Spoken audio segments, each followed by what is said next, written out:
నువ్వు నా కోసం లేనప్పుడు మరి ఇన్నాళ్ళు ఎందుకు?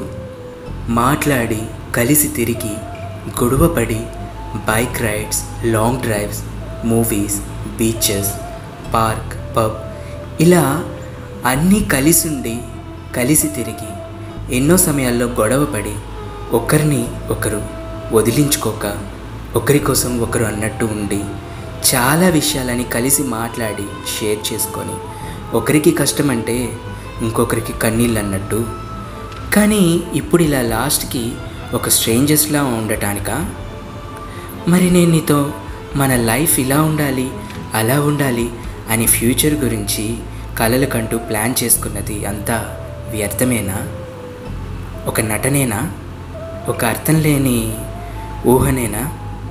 వీళ్ళు మన కోసం కాదు, వీళ్ళు మనకి సెట్ అవ్వరు, మధ్యలోనే వదిలేద్దాం అని అనుకున్నప్పుడు కలవడం ఎందుకు?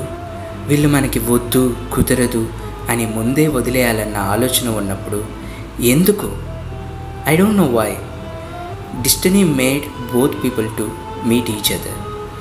లాస్ట్లో ఇలా బరువెక్కిన గుండెతో, గాయపడిన మనసుతో, ప్రాణమున్న ఊపిరి లేని మనిషిలా బాధలో సఫర్ అవ్వడానికా?